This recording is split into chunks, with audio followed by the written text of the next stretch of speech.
Hello, the lady Netta.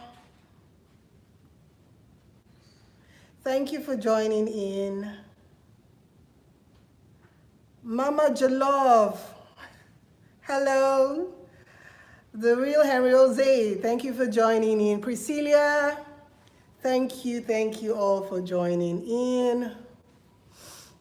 Okufre Okojie. .58. Thank you for joining in. Welcome to Life's Journey with Benedicta. I can see a lot of us are excited about today's topic. I've been getting some comments, some very funny comments actually. So I know it's something we've been dying to discuss, but hey, it's not something people want to talk about. A lot of people want to shy away from it. The real Herose, hi, thank you for joining in. Thank you for joining in. So I'm just going to take 3 to 5 seconds to welcome us all to today's show and wait for others to join in. And I'm sorry, I'm starting a bit late today. Got off from work pretty late today. You know, as the daytime, my day work, I'm a chef. So I have to attend to the cooking pots. And when I'm done with that, take a shower and get ready for our show. So welcome everyone to Life's Journey with Benedicta. And if you're joining us today for the first time and you haven't subscribed to our YouTube channel, what are you waiting for? Hurry up and subscribe. And when you do, remember to click the subscribe the button so you do get a notification alert each time we upload a new video. Not flirting, she's gorgeous. Bukola Popolako. Thank you. So, like I said, if you haven't subscribed, subscribe to our YouTube channel and remember to click the notification bell. That way you do get notified each time we have a new video upload. So thank you for your patience. And on today's topic,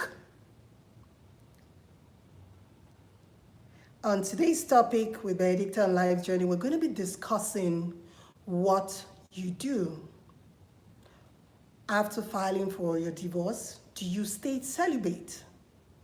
Do you jump into a relationship? Do you go ahead and remarry while you wait for your divorce to come to an end? Statistics show that in Nigeria, a dissolution, or rather a divorce from a statutory marriage, can span between 1 to 13 years. It sounds ridiculous, but that is the truth. You can stay for 13 years in Nigeria High Court while waiting for a dissolution of marriage. Now, when I say statutory marriage, I'm talking about the marriage certificate you get when you have a court wedding or when you get married in the court system, not the customary marriage. With the customary marriage in Nigeria, you can get the solution within 3 months, yes. But with a statutory marriage, it can span for as long as 13 years. If you even Google it, I don't know if some of you watched War of the Roses, Michael Douglas, the real life situation of a divorce in New York that spanned the period of 21 years. It was a very contentious divorce battle. So if you are unfortunate to have a contentious divorce situation, your divorce can span for so many years. So our topic for today is, what do you do while waiting for the dissolution to come? Do you wait? Do you wait inevitably, or do you move on with your life, or do you remarry? Now, according to the Nigerian judicial system, you cannot get married to 2 people in the court. That is bigamy. Okay, according to the law, is bigamy. But I'm yet to see a man that will be sentenced for bigamy We know it's a common practice here in Nigeria. So many men get married to another woman in the court, in the church, while waiting for their first marriage to be dissolved. And I'm yet to see any man that has been fined for bigamy. I am yet to see that.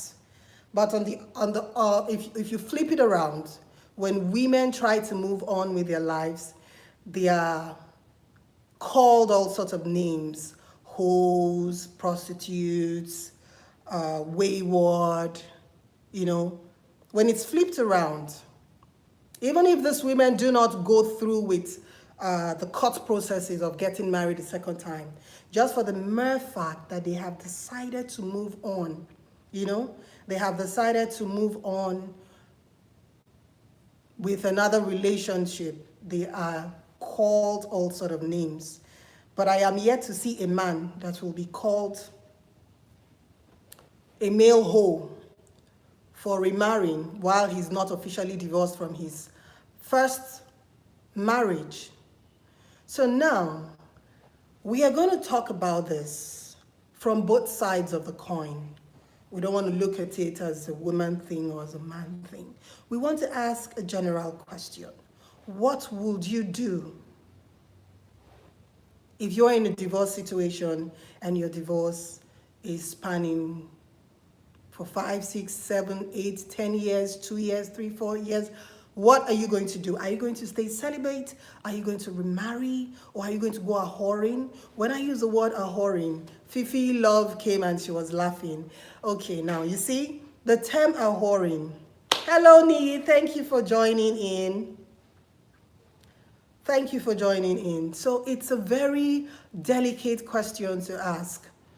Looking at it from the mental state, or rather looking at it from the emotional perspective, if you are in a divorce that is taking so long to come to an end, it's taking years to come to an end, and as a human being, you do want to move on with your life, like start a new relationship.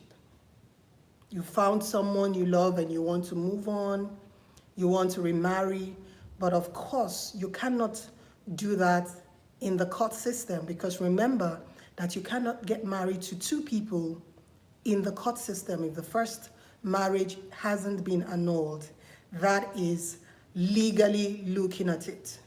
But from the emotional angle and from the moral angle, would you say that because morally the world is going to frown at you moving on, you have found someone you want to spend the rest of your life with, you have found a soulmate you want to spend the rest of your life with, but because of what the world will see, because of what the society expects of a woman, you will rather turn down an opportunity of a lifetime. You rather turn down an opportunity of starting your life all over again by saying no to that new relationship, despite staying years or despite being patient for years, waiting for the divorce to come to an end. Now, in the Nigerian judicial system, we should understand one thing. The court process is very slow, it's very frustrating. The adjournment dates can be far apart from each other. Now, as a human being, as an adult, would you be able to stay celibate for as long as 5 years, 7 years, 10 years? Or would you rather go a-whoring? I use the word a-whoring because whether we like to admit it or not, if you're having coded sexual relationships with different people, in Nigeria we call it chop and clean mouth. People don't know what's happening, and as long as they don't know what's happening, you're good. In the eyes of the world, she's undergoing a divorce, he's undergoing a divorce, so you're not expected to remarry legally. But does that mean that you're not expected to be in a loving, healthy relationship with someone you consider your life partner or the love of your life, or someone you think you would like to give a shot at love again? Would you rather start prostituting, because whether you like it or not, that's what it is. When you're codedly dating people, having sexual relations, and nobody's aware of it, and as long as it's not an open affair, quote and unquote, you are doing the right thing. Because that is what the world expects of you. Even our religious sector, it's a shame. That is what they make people believe. They believe, without saying it, they believe it is right. You can do it as long as nobody knows about it. It's right. Does that really make it right? Is that how you want to live your life? Or you want to be bold about your decisions? You want to be bold and assertive about what you want to do? If you feel that mentally you have gotten over your previous relationship, despite the relationship still being or despite the marriage still being in the court of law, you feel that you're mentally, emotionally ready for a new relationship, are you going to hold yourself back from forging on with that new relationship?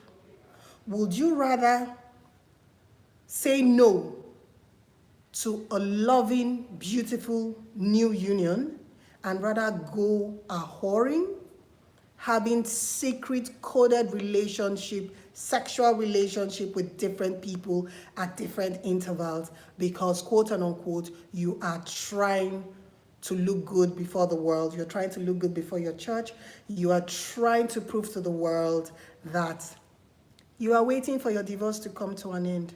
But in your heart, you know you're not. In your heart, you know you have secret relationships here and there. And before you know it, over a period of 10 years, what will your body counts be in the name of, I am waiting for my divorce to come to an end? If you're being truthful with yourself, you'll find out that within a period of 10 years, you might have gone through series of sexual relationships. So is this really how you want your life to be? Is this the kind of world we want to live in? A world where we embrace hypocrisy, where we promote hypocrisy, a world where we just celebrate hypocrisy? Is that what we really want? So, we've been having these talks in my DM. By the way, Life Journey, we have a call line. You can send questions. You can chat me up on our call line. I'm going to call the number after now. You can call me up on our call line. You can send me DMs. You can send me messages. So we've been having this chat, or I've been having this chat with two different women. I'm not going to mention their names. And one wanted to find out. She said she lives in Warri. She's been in a divorce for the past 4 years. And right now she feels she's mentally ready to move on with her life. She has a man that has proposed to her. She wants to marry the man, but unfortunately they cannot marry in the court because her divorce hasn't come to an end.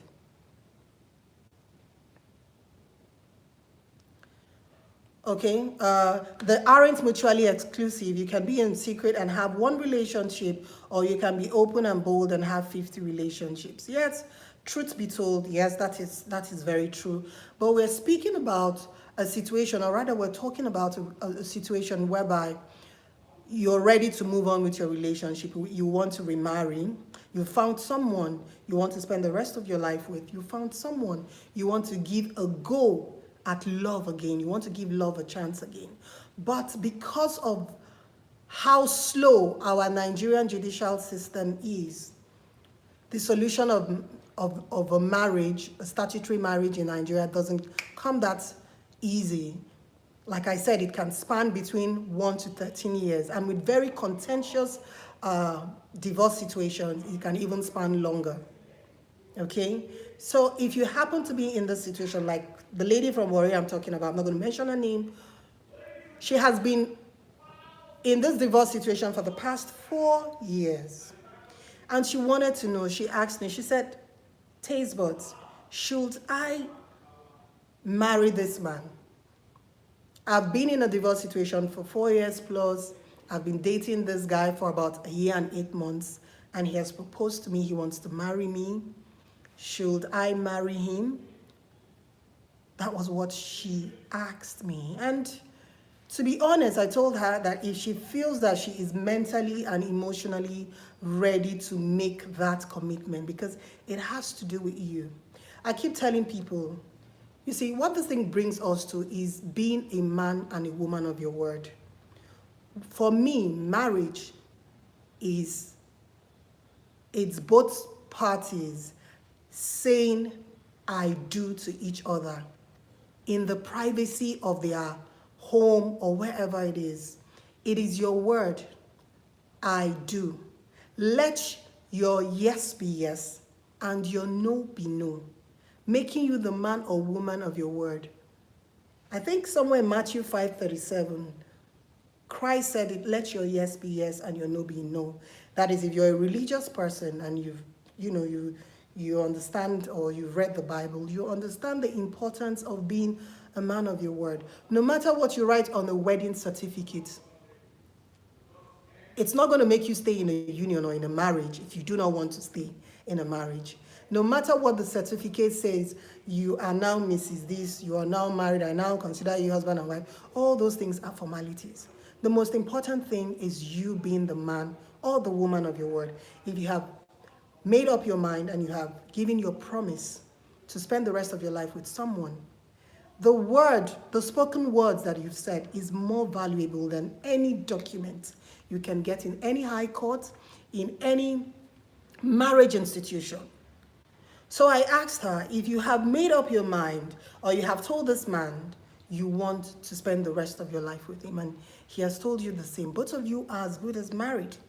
Any other marriage ceremony is a formality that can be done whenever you get your divorce certificate. You can now go ahead and make it official if that makes you feel better. But what matters the most is you being the woman of your word. So if you want to go ahead, you want to take that plunge a second time, you feel you're mentally, you're emotionally ready for it, I would advise you to commit to that relationship and move on with that man, rather than for you to turn it down, because she was considering turning it down because her church pastor told her, you're not yet divorced. I would advise you to wait until the divorce is over before you remarry. Now, what if her divorce spans the period of 13 years? Will that man still be waiting for her for 13 years? And what if at the end of the 13th year, she is too old and she can no longer make babies? And she would, like what she told me, she had just one son in the previous marriage and she would like to have more kids. So is this man going to be willing to wait for you for 13 years? I don't think so. Of course, he's going to want to move on with his life.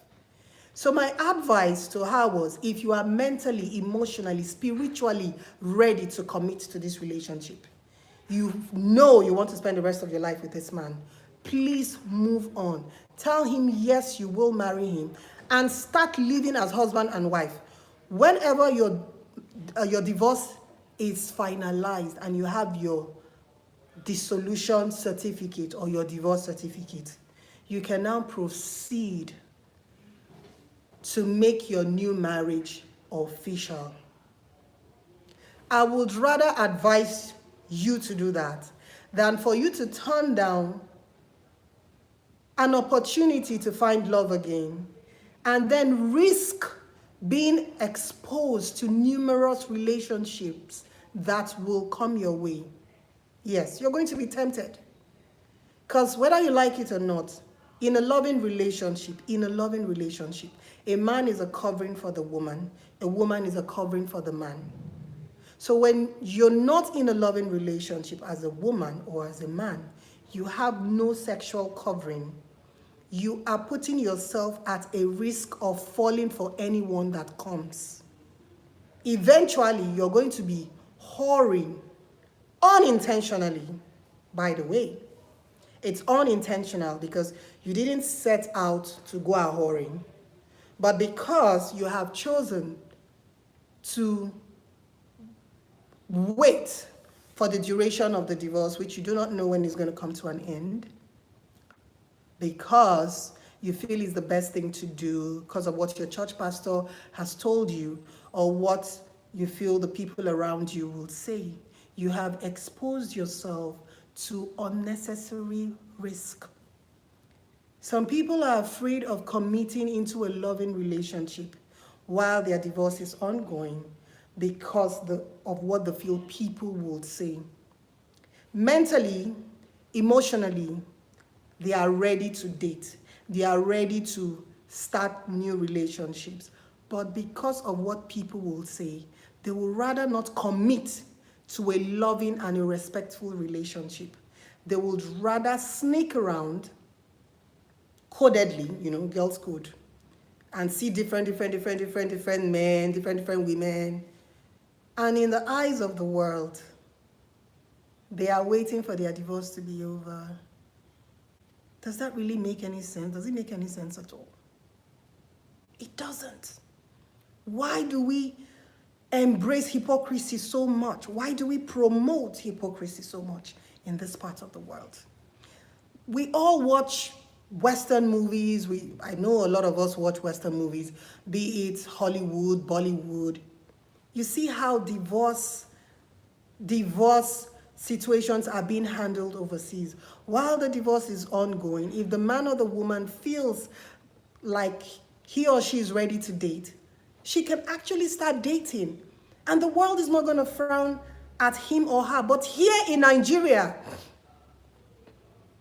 it is horrible, especially for women.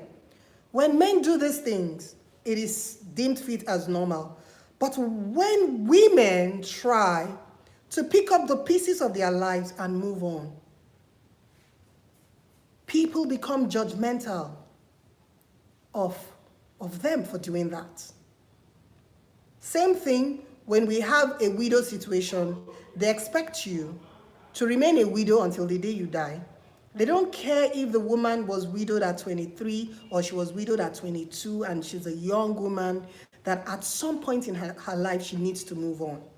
If at some point in her life, maybe at 27 or 30, maybe 7 years later or 8 years later after the husband has passed on, and she wishes to move on with her life, she will still be deemed as a whole. But if the case were flipped, or the coin is flipped and it's the man, within the first 1 year of the demise of his wife, his families will be running around looking for a wife for him. And the excuse is that he needs somebody to help him boil hot water. He needs somebody to be cooking for him. He's a man. He cannot just be like that. Really? He's a man. He can't just be like that. Really? But a widow that is willing, because don't get me wrong. I have an aunt that was widowed at, I think she was widowed at 38 or 39, but I know she wasn't 40 when she was widowed. And she had 2 sons. She said it was her own personal decision, that she doesn't think she can ever get over the death of her husband because of the kind of bond that they shared. That is her personal decision. I respect that. I love her for that. That is her personal decision, okay? No one can force her to do what she doesn't want to do. And it made perfect sense because that is her personal decision. But when it is not your personal decision, when it is not what you want to do, but you're being forced or you're being hoodwinked into thinking is the rightful thing for you to do, widows are not supposed to remarry, but widowers in Nigeria are supposed to remarry. Same thing, male divorced men are supposed to remarry, but women that are divorced in Nigeria are not supposed to remarry. They are supposed to hold codedly, because whether I like it or not, there are too many women. I don't want to start mentioning names. So many. I know. Some are relatives, some are friends, some are former church members. They are divorced women. I told one of them that was very close to me, I said, come, this thing you are doing now, shall be this. Because within 2 years, I could count 3 men that she had had sexual relationships with. And she was asking me for an advice. She was telling me, girl, what do you think? Be like, I said, I told her, woman to woman, I said, this thing you're doing is worrying. Between me and you, the one I know, you've dated 3 men within 2 years. Right? But in the eyes of the world, oh, you are a divorced woman, you're hustling, you're trying to keep your children, you are celibate. But I know you're not. So who are you deceiving? Think of the body count. Think about it.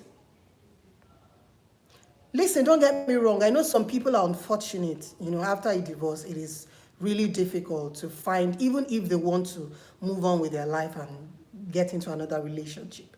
They find it difficult because either they are not attracting the right kind of men, or the kind of men they are meeting are the type of men that do not want to have anything to do with somebody that is advanced in age or someone that is a mother. So it's not like they do not want to settle down into a loving relationship, but they haven't just been fortunate. So because of that, they are not in a relationship. That I understand. That we should understand. But the one I do not get is the women that actually have had the opportunity of settling down, of moving on with their lives.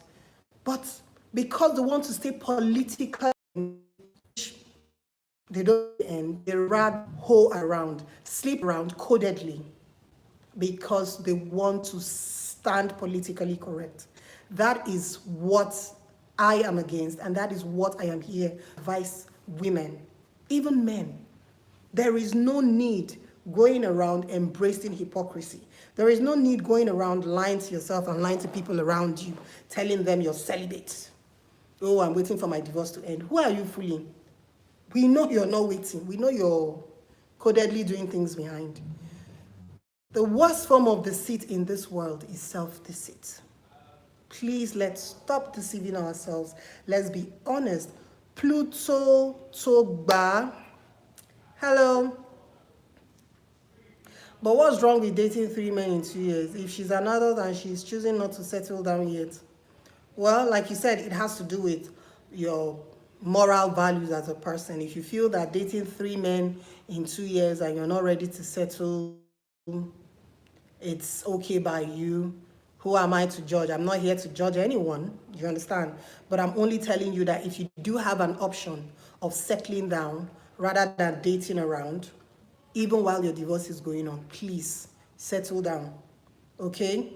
Let our sluggish, snail-paced divorce situation in Nigeria, don't let it not turn men and women into unfortunate prostitutes, or rather unwilling prostitutes. You're waiting for a 13-year-old divorce to come to an end. Because of that, you've turned down proposal of marriage. You've turned down the opportunity of being with a loving. Now, listen to me. Why am I saying turn down the opportunity of marriage? Marriage starts first with 2 people making that commitment to each other, saying, I do. Will you marry me? That's the question. Yes, I will. I will. I promise to spend the rest of my life with you. I love you. I want to marry you. That for me is marriage alone. That is marriage. That is the first marriage. That is the union. That's the coco union. That is what I'm talking about today. When you have made that promise to that man or that woman, move on with your life. Move on. Begin to see yourself as his life partner, as his soulmate, and he would reciprocate. It is better for you to be in such a loving union than for you to turn it down and date around in the hope of waiting for your divorce to come to an end. In Nigeria, if you've been married in the court, understand that your divorce can last for as long as 13 years. So who are you fooling? You're going to be celibate for 13 years? Really? I'm waiting to see that person. That story for another day. And I know what my eyes was hell. It was hell on earth. When I mean semi-celibate, just understand that sex was first up now. He's not just my soul. End SARS. End SARS. End SARS. End SARS. I was a victim. I know some of you must have seen my post when I was almost kidnapped 3 years ago. I put it out there and the matter was transferred to SARS.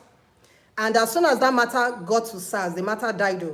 They turned me around for so long. Imagine me flying from Port Harcourt to Lagos regularly, hoping that SARS Ikeja would transfer the case to the court, because one of the people that attempted to kidnap me was actually caught by the police and was detained and released after 48 hours. And I was promised that this matter will be taken to court, but it never was. So if there is anyone that is hooting for SARS to come to an end, it is me. Because as far as I'm concerned, the purpose for the whole creation of the SARS unit has been defeated. So SARS should be brought to an end. Nigerian government has to do something about it, and they have to do something now. End SARS, end SARS, end SARS.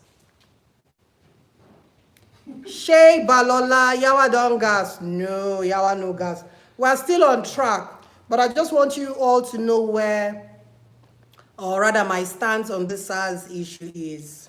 And sorry for the interruption. It's just that I promised you that we're coming to your live as we signed off mine. So back to your topic. Guys, listen, enjoy, and learn.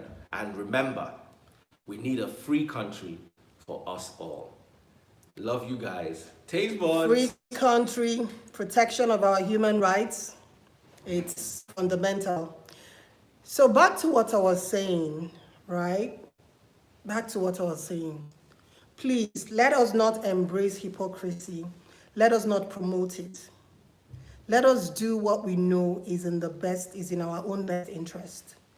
If you know that you are mentally, emotionally, and physically ready to be in a loving relationship, despite the fact that your divorce is still ongoing, please embark on it.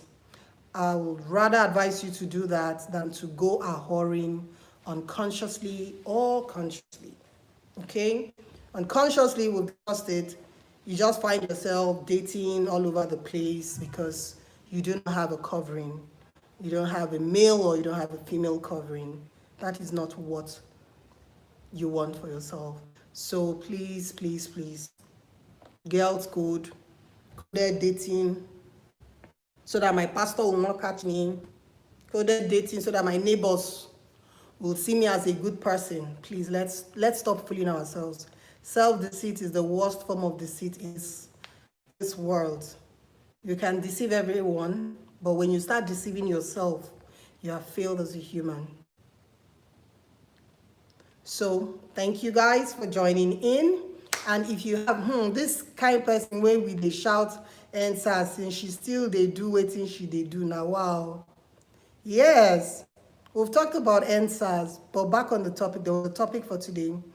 I posted NSAS on my page and I mean it, and everybody should fight for this to come to an end. Seriously. Enough is enough. Enough is enough. The government has to protect our rights as humans. It is our fundamental rights as citizens of this great country. Hopefully, Nigeria will be great again. So please, hypocrisy should not be encouraged, it should not be condoned, it should not be embraced, and we should not celebrate it. A lot of people ought to have been divorced, because they know that they are no longer in a loving relationship, but they are still in it because of the financial gains. They are still in it because of what their pastors will say. They're still in it because of what their neighbors will say, and all of those. While they are in it, they are cheating around. They're having multiple relationships. Do you understand? It is hypocrisy. Who are you fooling? You're fooling no one but yourself. So please, let's stop being hypocritical.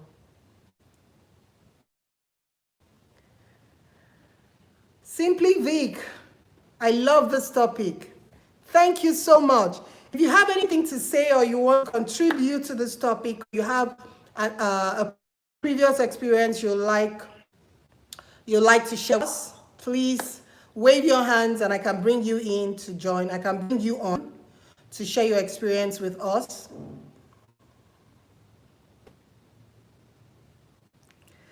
Yes, we'll be having this session weekly. Chicks love, thank you. Actually, we have this session weekly. We have it every Saturday, 7 o'clock West African time, but sometimes we do not start until about 7:30.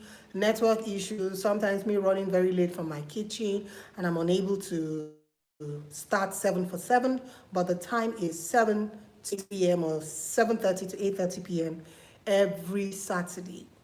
So it's an educational series. It's also a conversational series where we get to talk. You can come on, you can tell us your own personal experience. We can talk about it. We can discuss things or messages that I got over the week in my DM. I can come and talk about it without mentioning the names of the people. I can also talk about messages I got on my WhatsApp without mentioning the names of the people. So just know it's an educational series, it's a conversational series. It is a series where women come to talk about women related issues, and we're also here to help each other grow financially, emotionally, mentally. We're here to support each other. So that's what life's journey is all about. We believe that everyone has a story. Everyone. So what is your story? Come on Life's Journey with Benedicta and share your story. Tell us what your story is. Someone listening out there might take one or two things from your story and turn his or her life around. So it is listening, learning, and support journey through life. Thank you all for tuning in, and it's bye-bye from Life's Journey with Benedicta. So see you same time next week, Saturday. Love you all. Bye-bye.